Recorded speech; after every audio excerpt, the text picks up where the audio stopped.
반갑습니다.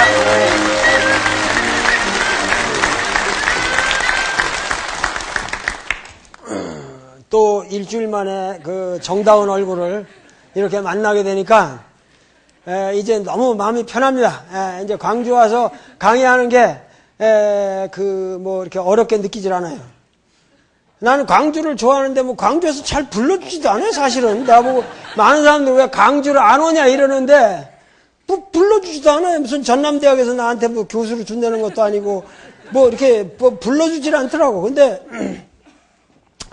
하여튼 광주는 지금부터 그야말로 그 문화 수도로서 우리 민족의 문화 수도로서 책정이 되었고 거기에 대해서 예산도 지금 책정이 돼 있고 어떻게 정말 광주를 우리 민족의 문화의 수도로 만드느냐 이거는 여러분들과 나의 손에 있는 겁니다. 우리가 같이 뭔가 정말 광주를 우리 민족의 문화 수도로 만들려면 우리는 과연 무엇을 해야 되냐 이것에서 내가 생각하기에 정말 우리 광주 사람들은 우리 광주의 역사를 알아야겠다.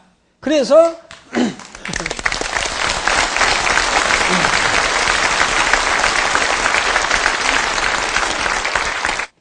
그런데 오늘 주제는 우리 민족의 이 역사, 이 근대사의 그 문제를 좀 파자 이거예요. 그래서 내가 하는 유명한 명제가 뭐냐면 모든 역사는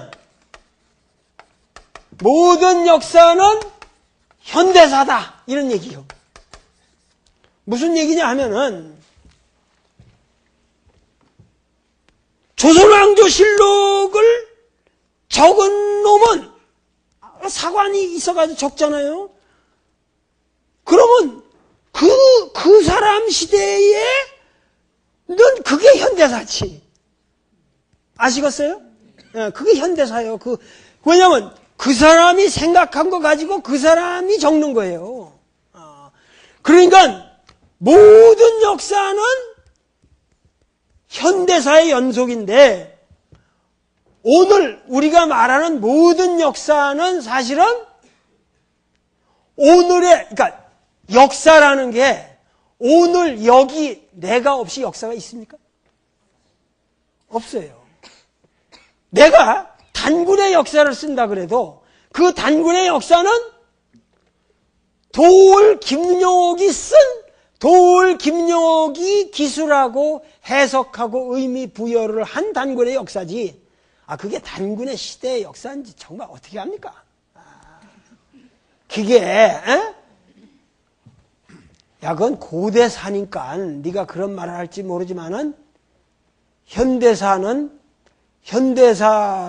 명백하게 우리가 다 아는 거 아니냐? 고대사는 네가 소설로 꾸며도 잘 몰라. 그렇잖아요? 단군이 있었는지 없었는지 그런데 그래서 여러분들이 현대사로 들어오면 더 확실할 것 같죠? 현대사는 소설이 더 심합니다. 단군의 역사보다 현대사가 구라가 더 심합니다.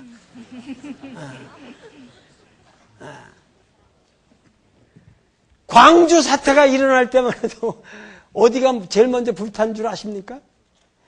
광주 MBC가 이게 불탔어요. 그렇게 어마어마한 역사가 벌어지고 있을 때 팝 가수만 떠들고 팝 가수들 노래만 나가고 뽕짝만 나갔어요. 그냥 태워버렸지.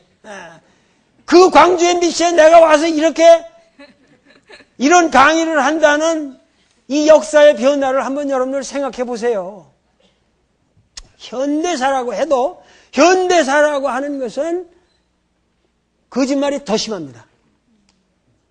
응? 자, 하나의 예를 들어볼까요? 아주 그냥 빨리 시작을 해야겠네. 1950년에 6월 며칠? 25일 새벽 4시에 한국전쟁이 발발했다. 사실입니까? 사실 아닙니까?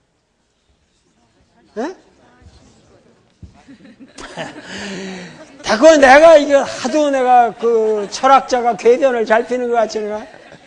근데 그게 사실일 것 같지만 사실이 아닐 수도 있어요. 그게 사실이 아닐 수도 있어요.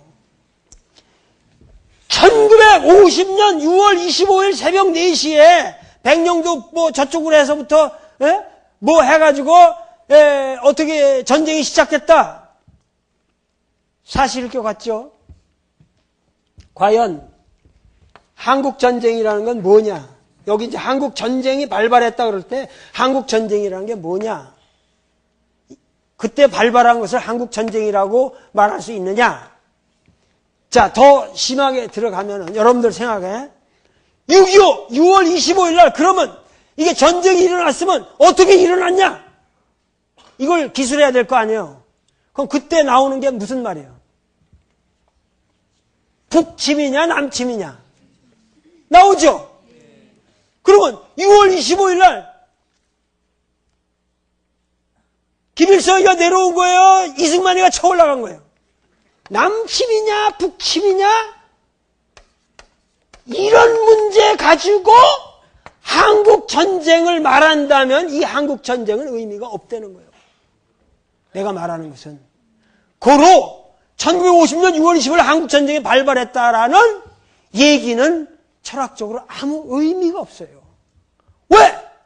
한국전쟁이라고 하는 것을 역사적으로 여러분들 이해할 적에 6월 25일 날 한 시점에 일어난 것으로 얘기하면은 한국전쟁의 의미가 없어진다 그런 얘기예요.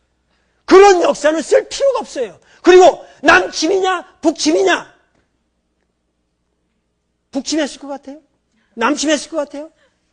궁금한 문제죠. 그러나 이러한 문제에 대해서도 다각적인 공평한 접근이 필요합니다. 왜?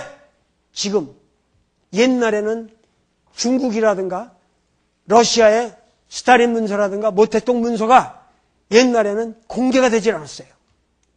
근데 최근에 와서 그런 것이 다 공개가 됐습니다.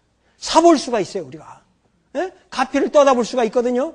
그래가지고 여러분들이 몰랐던 어마어마한 사실들이 지금 다 밝혀지고 있습니다. 이러한 것들이 우리 민중에게 아직 전달이 되고 있질 않아요.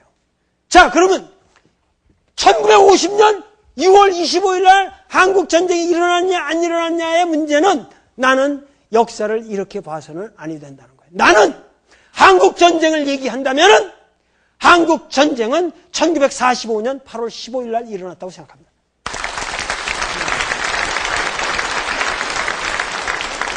왜 그러냐? 왜 1945년?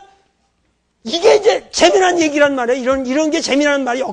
역사가, 사가가, 도울 김용이라는 철학적 사유를 하는 역사가가 역사를 쓸 때 어떻게 쓰느냐? 1945년 8월 15일 날 일본 천황 히로히토가 뭐를 했어요? 항복선언을 했잖아요? 항복선언을 하면서 이 히로히토라는 새끼는 역사에서 싹 빠진 거예요. 무슨 얘기냐면은 일본이 명치 유신으로부터 시작해가지고 일본의 제국주의를 1세기 동안 일본 놈들이 1세기 동안 일본의 제국주의를 하면서 일본이 제국주의를 한 모든 지역에 대해서는 전쟁의 불씨를 다 뿌렸어요. 친일파. 일본 제국주의 안에서 친일이냐 친일이 아니냐 이런 문제가 어디나 생길 거 아니야. 중국도 생기고 러시아도 생기고 다 생긴다 이 말이에요. 한국은 가장 참혹하게 당했고, 그러면 일본은 그리고 좌익이냐 우익이냐 이런 이념 대립의 모든 구조가 일본 놈들이 전부 1세기 동안 동아시아 국가에다 만들어 놓은 겁니다. 그리고 1945년 8월 15일 날 항복 선언하면서 이 새끼들은 싹 빠졌어. 자기들이 저질러 놓은 역사로부터 싹 빠져 도망갔다고 항복 선언하면서. 이해가 가요? 네? 그리고 1910년에 우리가 경술국치로 당한 다음에는 뜻 있는 사람들은 전부 이 만주 땅을 향해서 갔어요. 만주 땅을 향해서 갔는데 중국의 상황은 어떠냐 하면은 중국은 이제 나중에 1930년대 들어오면 노구구의 사건을 일으키고 만주사변을 일으키고 이래가지고 만주국을 세워서 부위를 그 라스트 엠페러 부위 그런 영화 보셨잖아요. 부위를 세워가지고 거기다 이제 만주국 위만주국을 세운단 말이야. 자기들의 꼭두각시 나라를 세우고 본격적으로 이제 중국 대륙을 침략하려고. 똑같은 거죠. 도요토미 히데요시가 한국을 임진왜란때 한국을 왜 왔어요? 그놈이 중국에 가서 지가 천자가 되겠다는 거예요. 지가 중국의 황제가 될 테니까 길 좀 비켜달라 이런 명목으로 온 거예요. 근데 일본의 소위 말해서 명치 제국주의라는 것도 완벽하게 그렇게 해가지고 뭐냐면은 이 동아시아 전체를 대동아 공영권을 맺는다 이래가지고 지들이 다 쳐먹으려고 그랬던 거란 말이에요. 그런데 재미난 것은 중국 사람들에게 있어서는 일본 놈들이 그렇게 쳐들어와도 민족 개념이 없어요. 민족 개념이 없어요. 왜냐하면 매년 추수 때가 되면 마적이 닥친다고. 마적들. 네? 그래가지고 비적들이 와서 다 뜯어가기 때문에 그것도 그 비적들하고의 관계가 다 그게 또 룰이 있어요. 그래가지고 매년 비적들한테 시달리기 때문에 일본 놈이 와도 그냥 또 비적인가 보다. 이러지. 중국 사람들은 무슨 중국 민족이 지금 우리 일본 민족하고 국권을 수호하면서 투쟁해야겠다. 이런 게 없는 거예요. 그러니까 모택동이가 싸우기가 엄청 힘든 거예요. 모택동이가 공산주의를 가지고 중국 놈들이 지금 일본 놈들이 우리 중국을 다 지배하려고 그런다. 빨리 일어나서 싸우자. 누가 싸워? 그 비적 새끼들 뭐 좀 띄워주고 말지 뭐. 땅이 워낙 크니까. 그래서 소위 말해서 그 중국 사람들을 계몽해야 되겠는데 계몽시키려면 민족의식이 투철해야 되고 일본 말을 잘 해가지고 일본 말을 하면서 일본을 알고 그러면서도 중국말을 잘해야 되는데 그런 사람들이 중국 사람 중에 없었어요. 그런데 한국 사람들은 민족의식이 투철하고 일본 놈이라고 그냥 죽이고 싶어하는 거예요. 거기다가 일본말 잘하지, 한국말 잘하지, 중국말 잘하지. 평균적 한국 사람들이. 그러니까 여러분들이 아셔야 할 건 중국의 혁명은 누가 일으킨 줄 아십니까? 모택동이가 일으킨 게 아니에요. 한국 사람들이 만들어준 거예요. 이런 역사를 우리가 모릅니다. 여러분들 중국이 왜 그 6.25 때 중국이 그 1.4후 때 기억하시잖아요. 중국놈들도 미쳤다고 지들의 100만 명의 어린애들을 지들의 후손을 한국에다 보내요? 우리는 인해전술로 와서 그 새끼들을 다 미국 놈들이 이렇게 해가지고 했다고 그러지만 거기서 죽어간 중국 사람들은 불쌍하지 않냐고. 그런데 수양제가 고구려 파견한 사람보다 모택동이가 파견한 사람들이 더 많잖아요. 왜 그럴 수 있어요? 의리를 지켜야 되니까. 중국 혁명은 한국 사람들이 만들어줬다는 걸 모택동이가 아는 겁니다. 그렇기 때문에 그 은혜에 보답하기 위해서 북한이 이렇게 했을 때 보내는 거예요. 여기에는 아주 복잡한 얘기들이 있습니다. 제가 조금 이따 이거 시간이 가면 안 되는데 이거.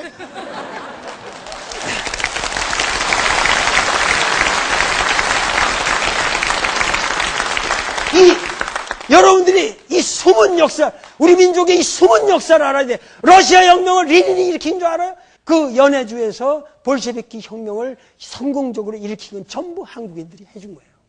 거기에 소위 말해서 우리나라 역사상 최초로 한국의 커뮤니스트, 한국의 의식적인 커뮤니스트고 레닌하고 같이 레닌을 도와가지고 저 우랄 산맥에서부터 쫙 연해주까지 이르는 모든 거기서 그 연설을 해가면서 한 사람이 바로 여자예요. 알렉산드라 스탄케비치라는 한국인 여성입니다. 예? 우리나라 공산주의 운동자에서 최초의 공산주의자는 알렉산더 스탄케비치라는 여성입니다. 제 작품의 제5번째 주인공으로 나옵니다. 그러니까 러시아 혁명, 중국 혁명, 한국 사람들의 근대 민족의 순환이 없이는 이해가 안 됩니다. 이러한 민족의 순환은 우리 세계사를 바꿔갔어요. 그것이 일본 놈들이 우리나라를 그렇게 점령하고 짓밟은 동안에 우리 민중은 깨어간 겁니다. 일본 놈들은 수탈하고 짓밟고 남을 억압할 때 우리는 인권이 무엇인가를 알았고 민족이 무엇인가를 알았고 국가를 어떻게 지켜야 한다는 것을 투철한 의식을 가지고 싸워나간 겁니다. 아시겠어요?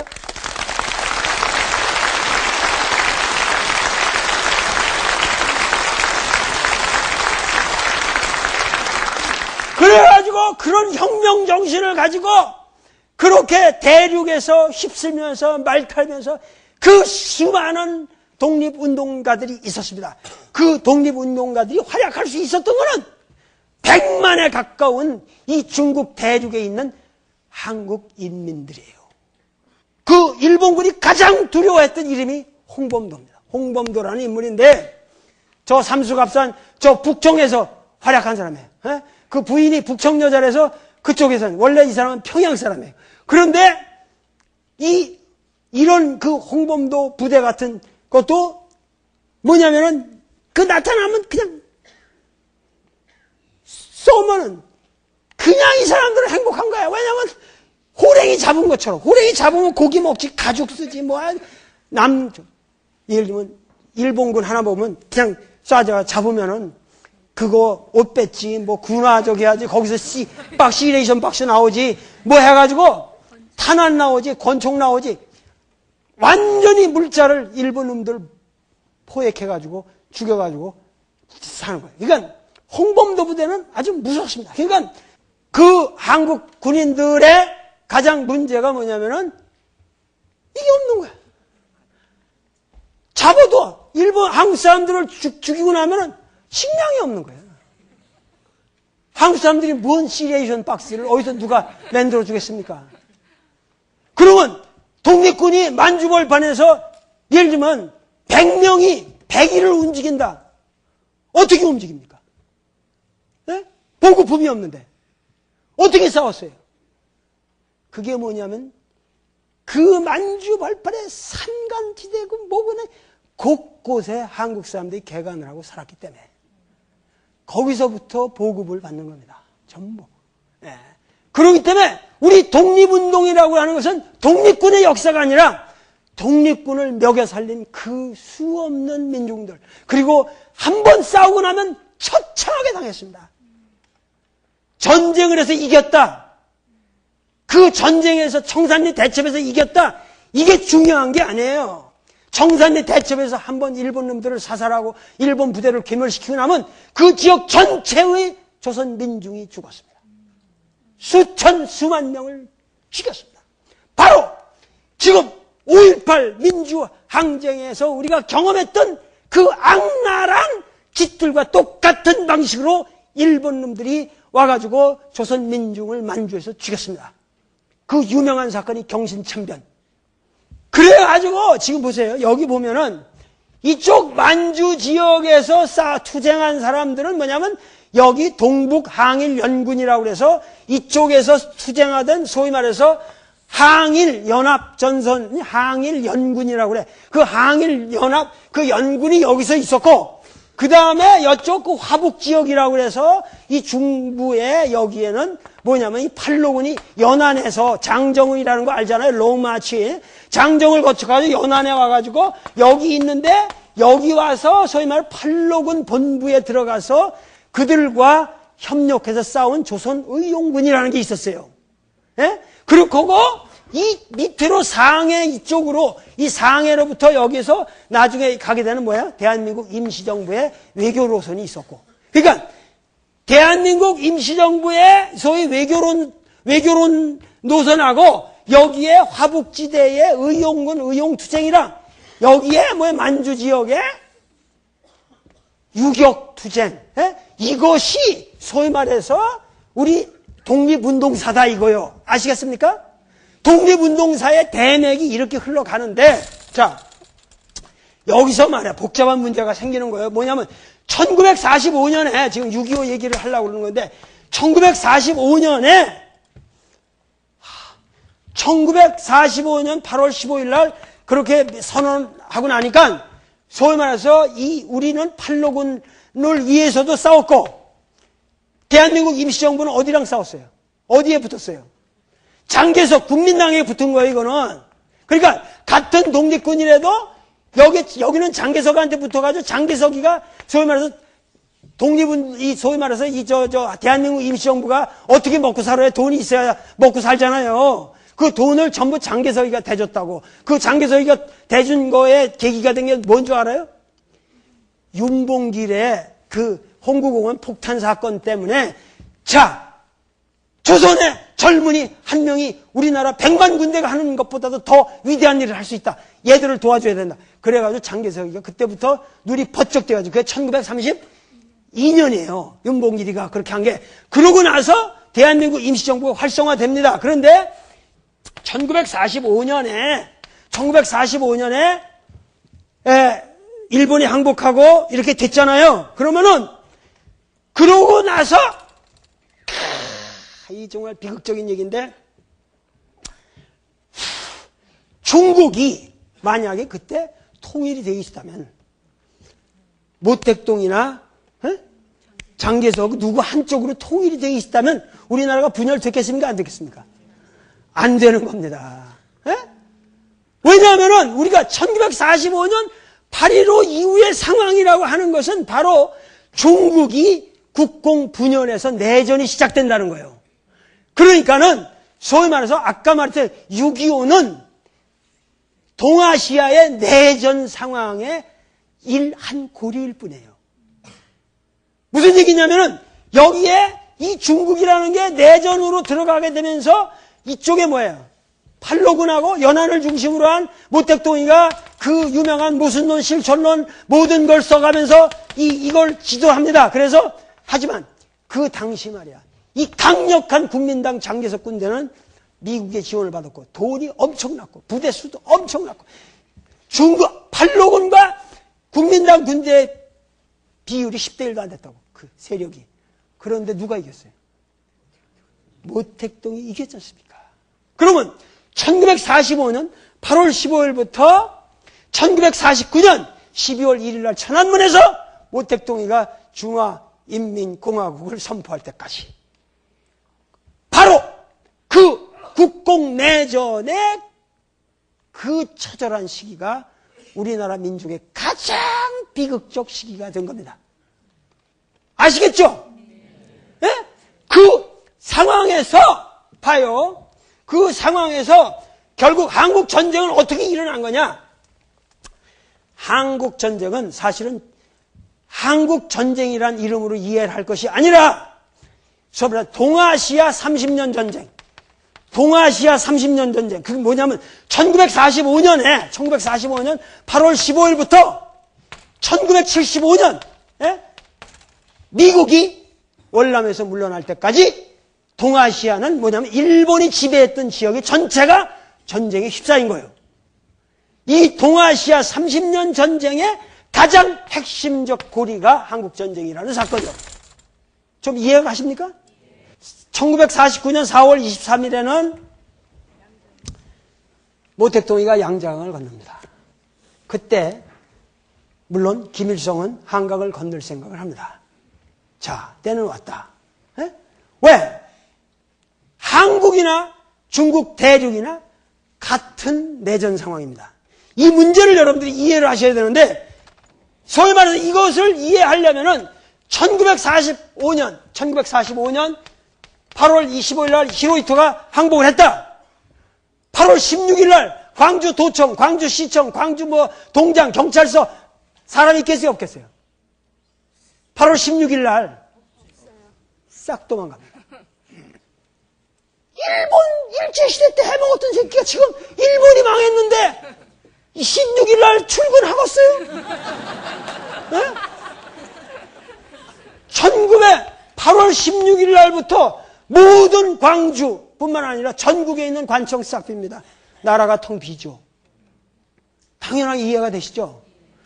그렇게 되면은 어차피 광주 꽃윤이라는 거 기억하시죠? 여러분들 1950년 5월 21일부터는 벌써 우리가 22일부터는 완전히 자치위원회가 성립돼가지고 뭐냐면 우리 스스로 질서를 지키자. 그렇게 미국은 맨하탄에서 전기 정전 한 번 되는데 그렇게 어마어마한 약탈이 일어나는데 우리는 광주 인민들은 그렇게 어마어마한 저기가 일어났는데도 질서 정연했고 한 명의 약탈도 없었습니다.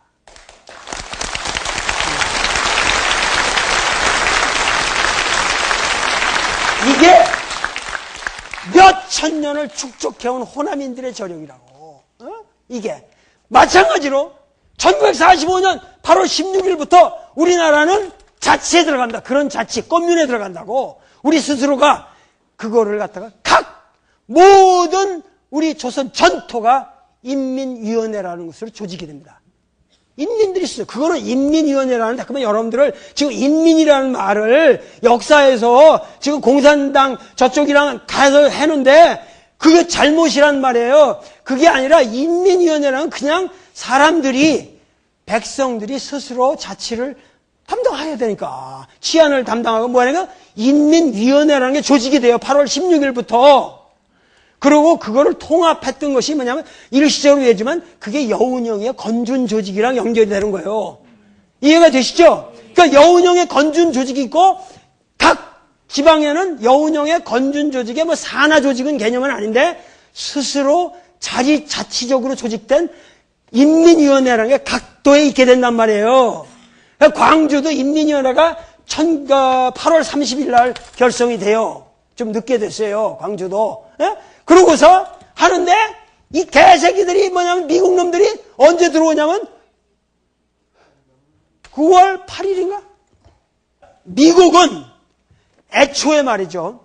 한국이 이렇게 이제 일본이 항복하고 나가잖아요. 그러면 에치슨 라인 이런 거 기억하시죠? 여기다 방위선도 뺐고 뭐하고 관심이 없었어요. 그리고 무시했어요. 무지막지했어요. 이 미국은 한국이라는 나라가 어떤 나라인지 전혀 몰랐어요. 공부도 안 했고 몰랐다고. 소련은 그 전부터 이미 치밀하게 그 전문적인 스타디를 해왔고 알았어요. 그리고 보낸 사람도 스티코프라고 해서 아주 전문가가 갑니다.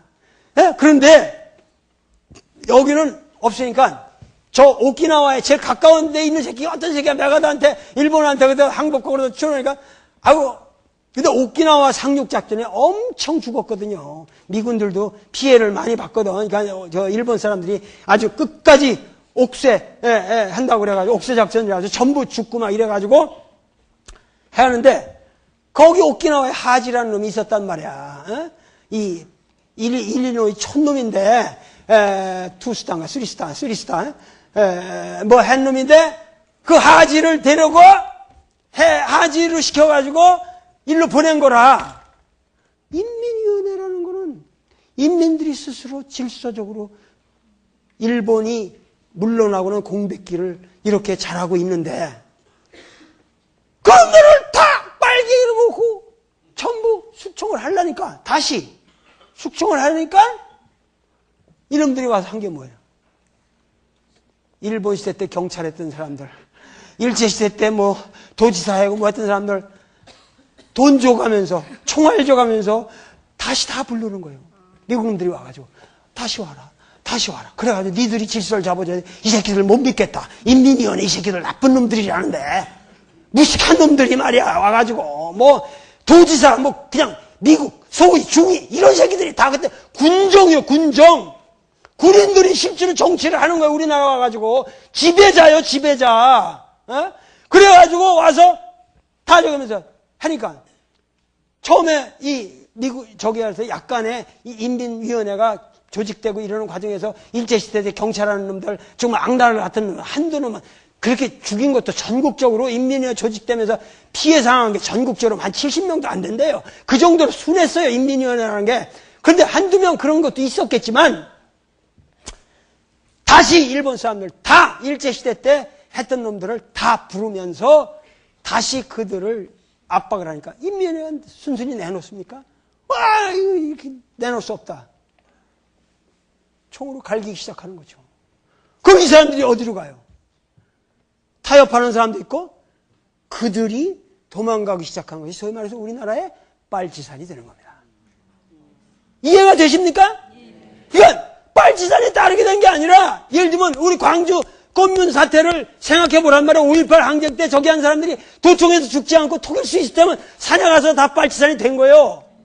그들을 묶은 전체 조직책을 가진 사람이 나중에 이현상이라는 사람으로 등장하게 되는 거고, 예? 그래가지고 소위 말해서 되는데, 자, 이게 복잡해요. 그렇게 되니까 결국 우리나라는 1945년 8월부터 이미 내전 상태로 들어간 거예요. 국공내전이나 대륙에서 국공내전이나 똑같아요. 그러니까 내전 상태에서 뭐냐면은 김일성이의 형님의 판단에는 남쪽에서 고생하고 있는 이 인민들을 좀 도와드려야 되지 않냐. 이렇게 생각하는 건 당연하겠어. 나래도. 야, 모택동 형님도 그 장개석이를 밀어붙여가지고 성공을 하고 천안문에서 이걸 했는데 나도 한강 건너가지고 금방 이거 해가지고 조선인민공화국을 이걸 통일국가를 선포할 수 있지 않냐? 생각할 만해요? 안 할 만해요? 할 만하죠.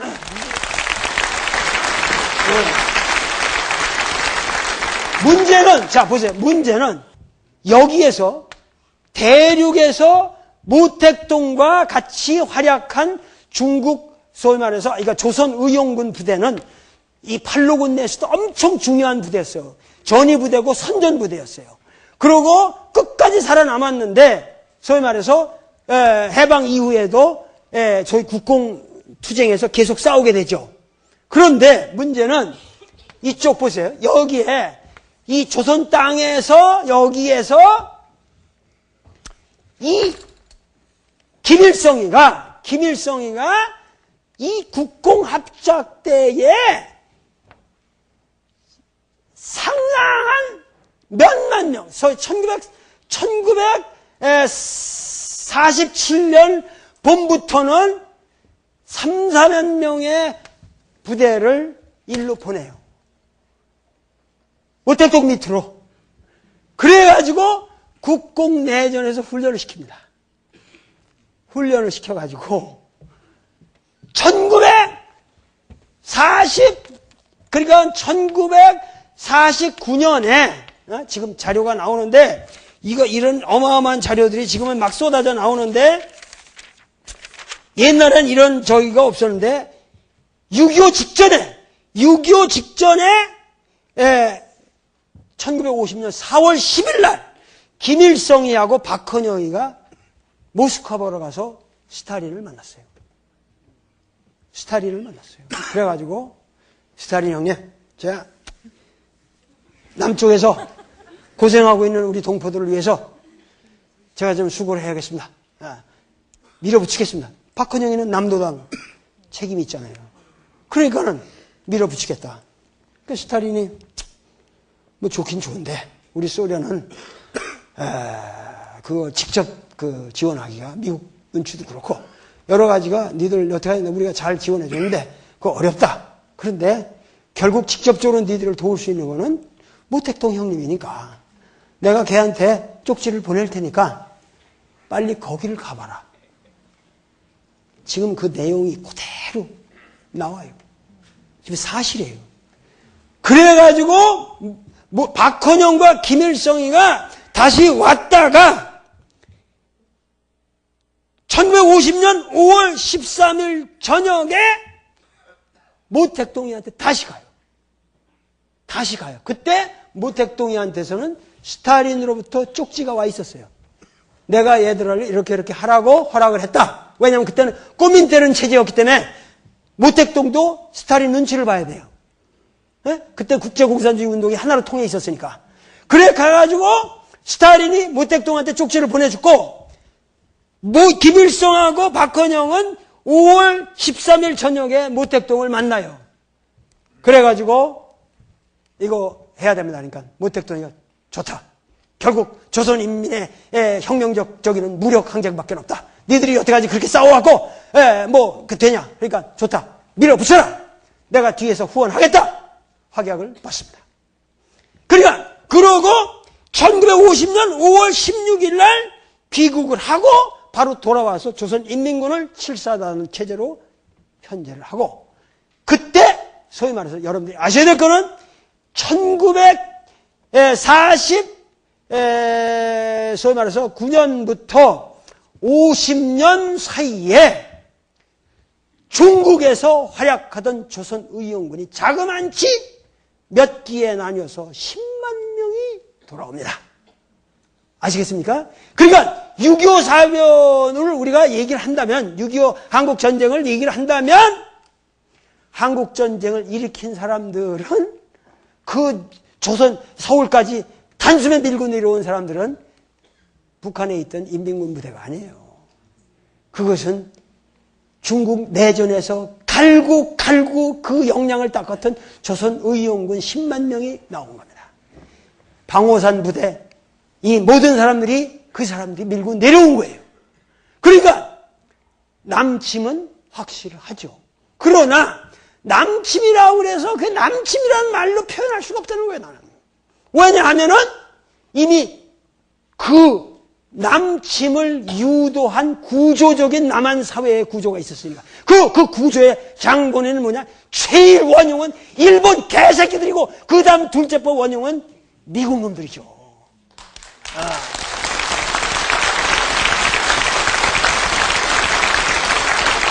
그러니까 한국전쟁은 남침, 북침으로 이루어진 것이 아니라 일본의 제국주의 역사와 미국의 제국주의 역사가 만들어 놓은 이 조선 반도에서 저지른 악랄한 죄악이란 말이에요.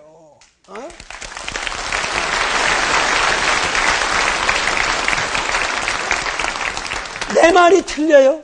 내 말이 틀려요? 그러니까 이러한 비극 속에 우리 민족은 북한, 남한 이렇게 해가지고 동족 상잔의 이런 비극을 거치지 않습니까? 그거 생각해보라고. 이 중국 대륙에서 싸우던 이런 가슴 통탄한 일이 있냐 말이야. 이 대륙에서 싸우던 우리 그 조선 독립군들이 또다시 뭐냐면은 이 광복군들은 우리 국군으로 들어가고, 인민군은 같은 동지들이 일본을 향해서 우리가 그 36년 동안 그렇게 피눈물 나는 노력을 기울이고 그 외적 일본을 향해서 싸웠던 우리 민족들이, 그 독립혁명 동지들이 바로 자기네 독립된 해방된 조국의 땅에서 서로 죽이는 그런 비극이 이 빌어먹을 6.25란 말이야. 이런 빌어먹으려면.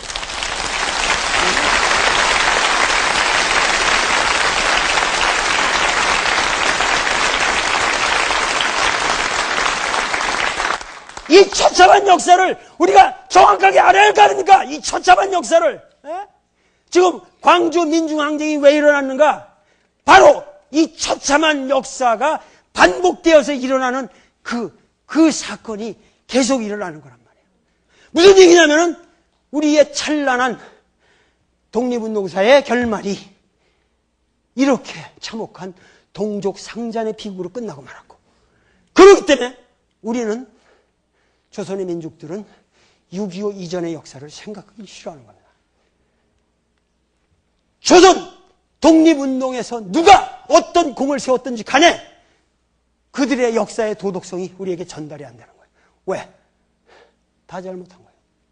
이승만도 정말 천하에 죽일 놈이고, 김일성도 오판을 해도 한참 오판했고, 도대체 여순산 순천 사건이 뭐냐? 소위 말해서 이쪽 아까 말한 인민위원회가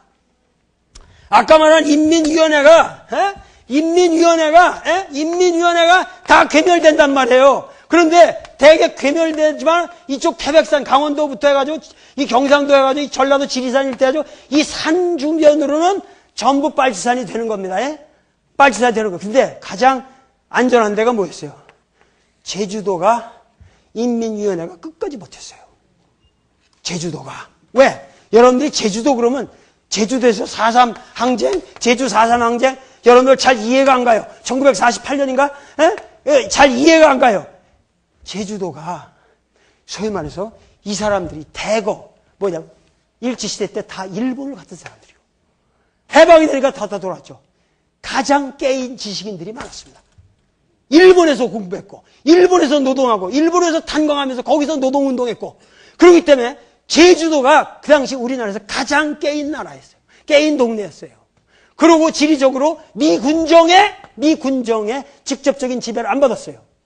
그러니까 여기서는 뭐냐면 지방위원회가 끝까지 버텼다고. 그러니까는 뭐냐면 서북 청년단을 보내가지고 여기서 북한에서 내려온 이 개 같은 이 서북 청년단 새끼를 다 보내가지고 죽이고 저기를 하니까 반발하는 거예요.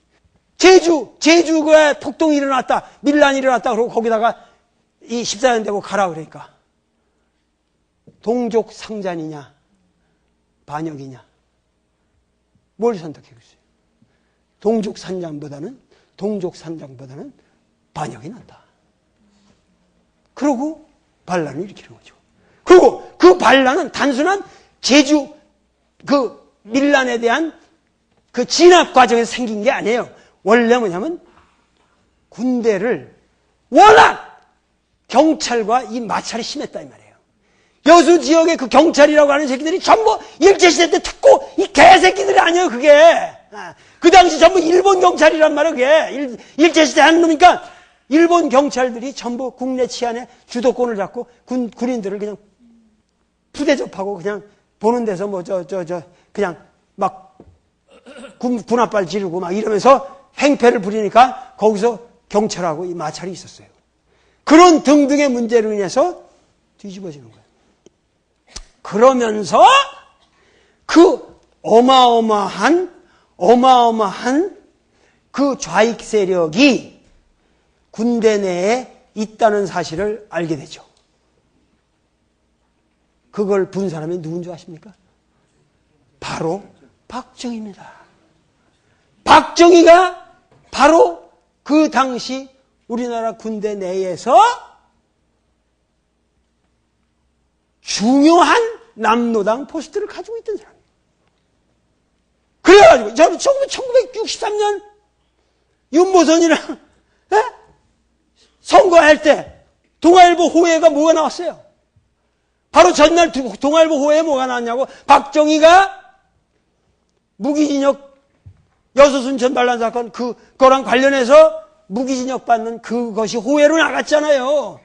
그래서 그 다음날 박정희가 떨어질 줄 알았는데 됐어요.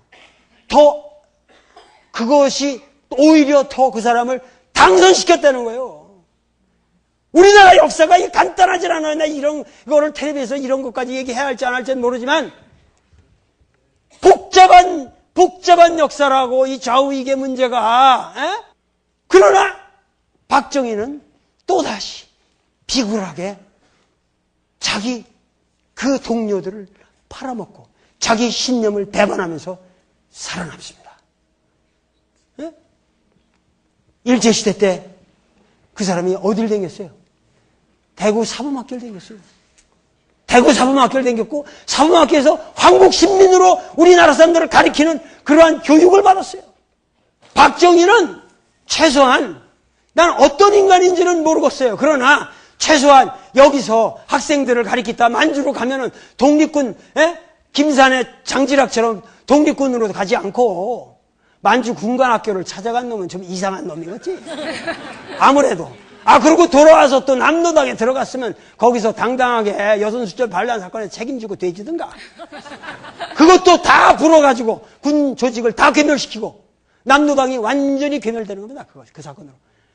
그 사건을 주도한 게 그때 그걸 정한 게 백선엽이라는 사람이에요. 백선엽. 그래가지고 그렇게 해가지고 살아남았고 그러고 나서 그 혁명을 또다시 일으켰지 않습니까? 혁명을 일으켰을 때 미국은 전부 박정희를 커뮤니스트로 찍었어요.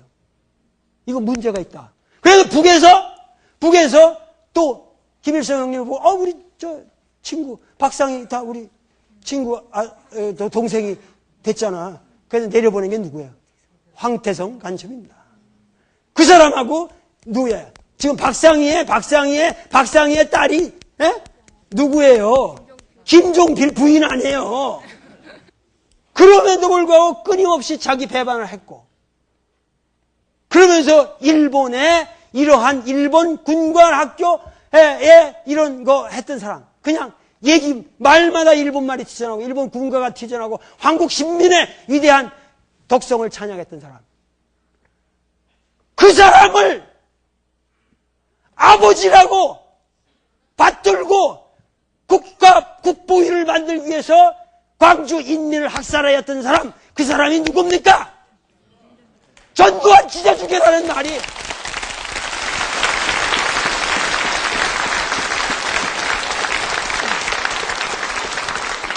전두환 찢어주게라는 말이 왜 나왔겠어요? 왜 나왔겠어요? 그러면서 광주 인민들은 김일성이 오판하지 말라 이런 프레카트를 내걸었잖아요. 그런데 보도지침에 광주 인민이 북한에 대한 커넥션을 말하는 일체에 오판하지 말라는 이런 거 내지 말라. 왜? 이 새끼들 싹 빨갱이로 몰아야 되니까. 김대중이랑 같이 이 새끼들 김대중이가 사지해서 이렇게 해서 전남대학교 애들한테 돈 주고 이래가지고 다 이런 폭도로 만들어놓은 이 빨갱이 새끼들이 이지랄 하고 있는데 다 죽여라. 그래가지고 광주 사태를 빌면서 국보위를 만들고 그래가지고 지가 대통령 된 거 아닙니까? 거기까지가 우리 민족의 비극의 역사라는 거예요. 이것이 동학으로부터 광주 민족 항쟁까지 우리 역사가 근대사를 살아온 우리들의 모습입니다. 여기에 여러분들 정확하게 생각하세요. 누가 잘했고 누가 잘못했습니까? 나는 말하기가 싫어요. 내가 여러분들을 가르칠 수 있는 입장에 있지도 않고 내가 무엇인가 여기서 정의를 말할 수 있는 입장에 있지도 않습니다. 우리 모두가 역사에 대해서 죄인이고 우리 과거에 대해서 우리는 너무 뼈아픈 이러한 역사를 살아왔습니다. 그런데 내가 생각하기에 감진고래다 이런 고진감 내가 생각하기에 우리 민족은 너무도 뼈저리게 잘못된 역사를 살아왔고 너무도 수탈당하는 역사를 살아왔고 너무도 극한에까지 우리는 수탈을 당하고 짓밟혀왔기 때문에 이제 더 이상 당할 건 없다는 거예요. 여기서 우리가 과연 무엇을 할 것인가? 이제 21세기 우리 민중에게는 나는 희망만이 남았다고 생각합니다.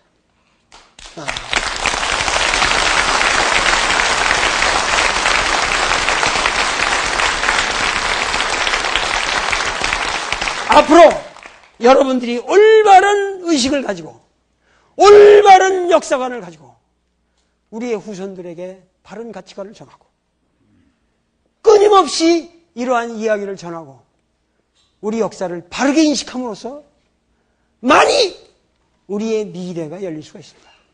그런데 우리는 여태까지 이렇게 역사를 전체적으로 포괄적으로 보지를 못했어요.